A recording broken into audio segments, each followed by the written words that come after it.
సంస్థాపకాయ చ ధర్మస్య సర్వధర్మస్వరూపిణే అవతారవరిష్ఠాయ రామకృష్ణాయ తే నమః. భక్తులందరికీ నమస్కారం. శ్రీ రామకృష్ణులు చెప్తారు ఏమంటే, ఇసుక మరియు చక్కెర కలిసి ఉన్నప్పుడు చీమ వచ్చి ఇసుకను వదిలిపెట్టి చక్కెరను తీసుకుంటుంది. అదేవిధంగా ఈ ఆధ్యాత్మిక సాధకులకు కూడా చెడు విషయాలు వదిలిపెట్టి మంచి విషయాలను స్వీకరించాలి అని ఇంకా చెప్తారు. ఈ ప్రపంచం అనేది అంటే గోల్మాల్ అనే శబ్దం చెప్తారు. హిందీలోను బెంగాలీలోను వాడతారు. గోల్మాల్ అంటే గోల్ అంటే నకిలీ వస్తువు, మాల్ అంటే అసలైన వస్తువు. సో ఈ ప్రపంచంలో ఈ విధంగా నకిలీ వస్తువు అసలైన వస్తువు రెండు కలిసి ఉన్నాయి. మనం ఈ గోల్ వదిలిపెట్టి మాల్ స్వీకరించాలి, అంటే నకిలీ వస్తువును వదిలిపెట్టి అసలైన వస్తువును స్వీకరించాలి. హంస పాలల్లో ఉండేటువంటి నీటిని వదిలిపెట్టి కేవలం పాలను మాత్రమే స్వీకరిస్తుంది. అదేవిధంగా ఆధ్యాత్మిక సాధకులు కూడా నిత్యానిత్య వస్తువు వివేకం చేస్తూ అనిత్య వస్తువును వదిలిపెట్టి నిత్య వస్తువును స్వీకరించాలి. ఈ విధంగా ఆ వివేక బుద్ధిని అలవరుచుకోవాలి. వేదాంతంలో ధీరుడు బాలుడు అని రెండు శబ్దాలు వస్తాయి. ఇక్కడ ధీరుడు అంటే ధైర్యం ఉన్నవాడు అని కాదు. ఇక్కడ ధీరుడు అంటే బుద్ధి కలవాడు, వివేకవంతుడు. ధీ అంటే బుద్ధి, వివేకవంతుడు. మరి బాలుడు అంటే వయసులో చిన్నవాడు అని కాదు. బాలుడు అంటే ఆ వివేకం లేనివాడు. సో వివేకం లేకుండా ఉంటే వాడికి వయసు వచ్చినా సరే వాడి ఆలోచన విధానం అంతా ఆ విధంగా చిన్నపిల్లలాగానే ఉంటుంది. చెన్నై ఉపన్యాసంలో వివేకానంద చెప్తాడు, మీరందరూ ముస్టాచ్డ్ బేబీస్ అంటాడు. అంటే ముస్టాచ్డ్ బేబీస్ అంటే మీసాలు ఉన్నటువంటి శిశువులు అని. అంటే వాళ్ళందరూ మీసాలు వచ్చి ఉన్నా వాళ్ళంతా పెద్దవారు అయినప్పటికీ జీవితం పట్ల వాళ్ళ యొక్క ధోరణి ఇంకా చిన్నపిల్లలలాగానే ఉంటుంది. వాళ్ళకి ఇంకా ఆ వివేకం కలగలేదు అని అలా చెప్తారు. ఆధ్యాత్మిక జీవితంలో మనం ఆత్మ పరిశీలన, ఆత్మావలోకనం అలా చేసుకుంటూ ఉండాలి.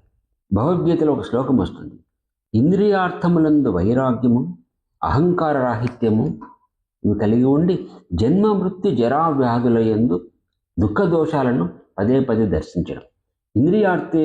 ఇంద్రియార్థేషు వైరాగ్యం అనహంకార ఏవచ జన్మ మృత్యు జరా వ్యాధి దుఃఖ దోషాలను దర్శనం. ఈ విధంగా ఈ దోషాలను మనం పదే పదే దర్శిస్తూ మననం చేసుకుంటూ ఉండాలి. జన్మ మృత్యు జరా వ్యాధి, జన్మము మృత్యు, జర అంటే ముసలితనం, వ్యాధి, ఈ దుఃఖ దోషాలను మనం గమనిస్తూ ఉండాలి.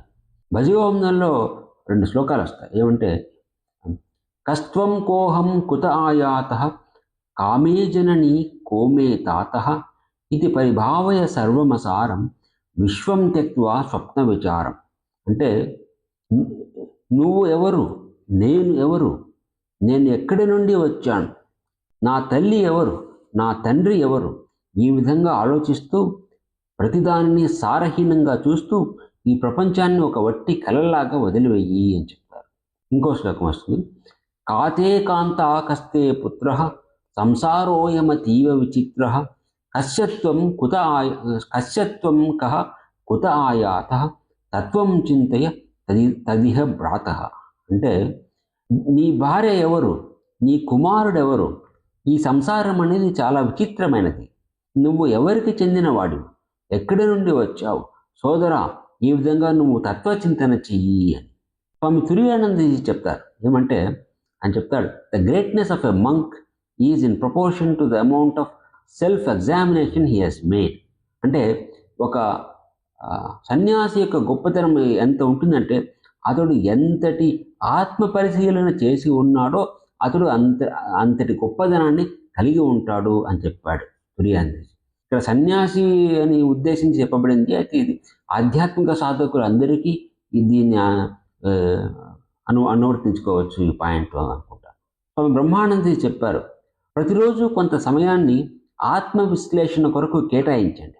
మిమ్మల్ని మీరు ఇలా ప్రశ్నించుకోండి, నేను ఇక్కడికి ఎందుకు వచ్చాను, నా సమయాన్ని ఎలా గడుపుతున్నాను, నాకు నిజంగా భగవంతుడు కావాలా, నేను నిజంగా ఆయన కనుగొనడానికి ప్రయత్నిస్తున్నానా. మనిషి మనస్సు అతన్ని మోసగించడానికి ప్రయత్నిస్తుంది, కానీ అతను తన మనస్సుకు లొంగిపోకూడదు, దానిని అదుపు చేసి నియంత్రించాలి. సోక్రటీస్ అని చెప్పాడు, the unexamined life is not worth living అని. అంటే పరిశీలింపబడిన జీవితం, పరిశోధన చేయబడిన జీవితం జీవించడం అనేది బొత్తిగా వృధా, వ్యర్థము అని చెప్పాడు ఆయన. స్వామి స్వాహానందజీ మహారాజ్ అని అమెరికాలో హాలీవుడ్ సెంటర్కు అధ్యక్షుడిగా ఉండేవారు. ఆయన బ్రహ్మచారిగా ఉన్నప్పుడు బేలూరు మఠంలో శారదా పీఠ్ అని ఉంది. అక్కడ దానిలో హాస్టల్ సూపరింటెండెంట్గా ఉండేవాడు ఆయన. ఆయన ఒకసారి ఆ సమయంలో అక్కడ రామకృష్ణ సంఘం అధ్యక్షుడు స్వామి శంకరానందజీ మహారాజ్ అని ఉండేవాడు. సో ఈ స్వాహానందజీ మహారాజు ఆయన అడిగాడు శంకరానందజీ, స్వామీజీ, మేము ఈ హాస్టల్ విద్యార్థులు ఉన్నారు మా దగ్గర, వాళ్ళకు మేము ఎటువంటి సూచనలు ఇవ్వాలి అని అడిగాడు ఆయన. దానికి ఆయన చెప్పారు, శంకరానంద మహారాజ్ చెప్పాడు, వాళ్ళకు ప్రతి పనిని చేసే ముందు జాగ్రత్తగా ఆలోచించడాన్ని వారికి నేర్పించడానికి ప్రయత్నించు. ఈ విధంగా నువ్వు వారిలో కనుక ఈ వివేచన చేసే అలవాటుని పెంపొందించగలిగితే అదే చాలు అని. ఈ ఆధ్యాత్మిక సత్యాలను మనం మళ్ళీ మనము రిపీట్ చేసుకుంటూ ఉండాలి, పునరావృతం చేసుకుంటూ ఉండాలి. వ్యాసుడి బ్రహ్మసూత్రాల్లో ఒక సూత్రం వస్తుంది, ఆవృత్తి అసకృత్ ఉపదేశాత్. అంటే మళ్ళీ ఆధ్యాత్మిక సత్యాలను మనం రిపీట్ చేసుకోవాలి అని. వివేకానందుడు తన శిష్యుల ద్వారా ఈ సూత్రాన్ని మరియు కొన్ని వేదాంత శ్లోకాలను ఉచ్చరింపజేసి ఇలా చెప్పాడు, మీరు ఈ శ్లోకాలను ఎల్లప్పుడూ మీలో మీరు రిపీట్ చేసుకోవాలి. శ్రవణం అంటే గురువు నుండి వినడమే కాదు, మనకు మనం రిపీట్ చేసుకోవడం కూడా శ్రవణమే. శాస్త్రాల్లోని సత్యాలను తరచుగా రిపీట్ చేసుకోవాలి, ఎందుకంటే అలా చేయమని చెప్పబడింది శాస్త్రాల్లో. వేదాంతంలోని సూత్రంలో వ్యాసుడు రిపిటేషన్కు చాలా ప్రాధాన్యత ఇచ్చాడు అని. గురువష్టకం కూడా మంచి శ్లోకాలు ఉన్నాయి. ఇది కూడా భజగోవిందంలాగా మంచి వైరాగ్య ప్రబోధకం గురువష్టకం. దానిలో కొన్ని శ్లోకాలు చూసాం.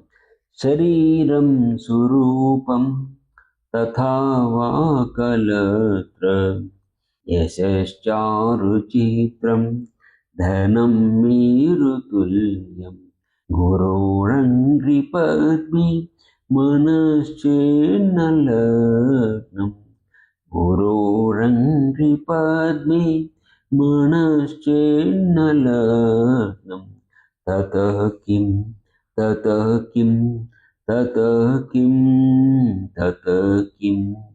అంటే చక్కని రూపం కలిగిన అందమైన భార్య ఉన్నప్పటికీ, గొప్ప కీర్తి మరియు మేరు పర్వతమంతా ధనం ఉన్నప్పటికీ, మనస్సు గనక గురువు పాదాల వద్ద నిలబడలేకపోతే అప్పుడు ఏమి ప్రయోజనం? తతః కిం తతః కిం తతః కిం అంటే దానితో ఏమి అంటే దానితో ఏమి ప్రయోజనము అంటే ఏం ప్రయోజనం లేదు అని.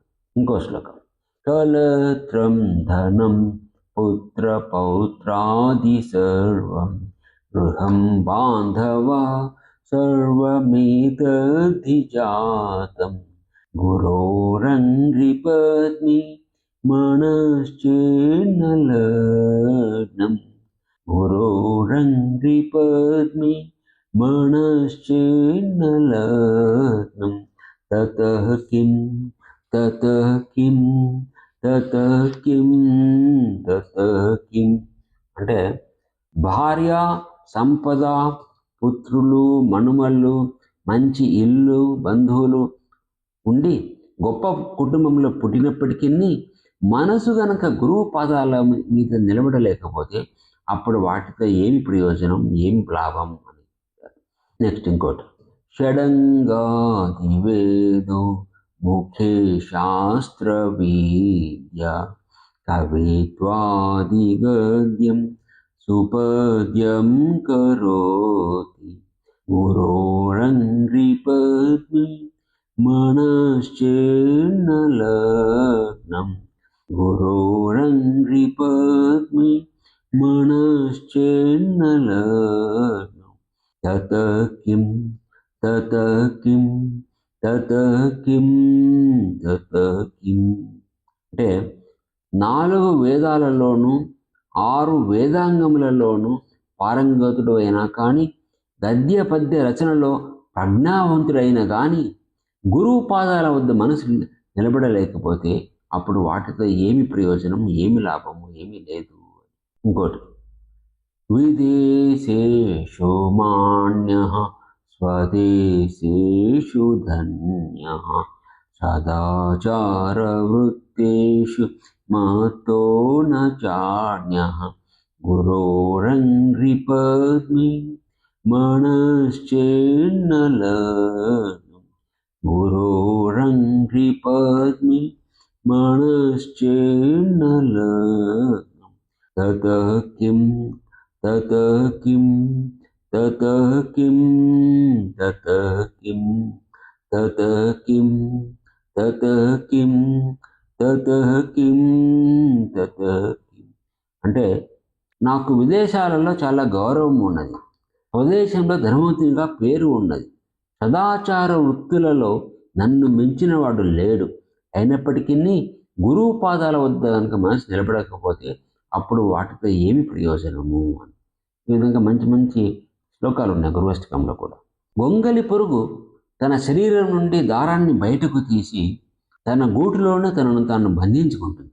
అదేవిధంగా ప్రాపంచిక వ్యక్తి తన కోరికల వలలో చిక్కుకొని దుఃఖాలను అనుభవిస్తాడు.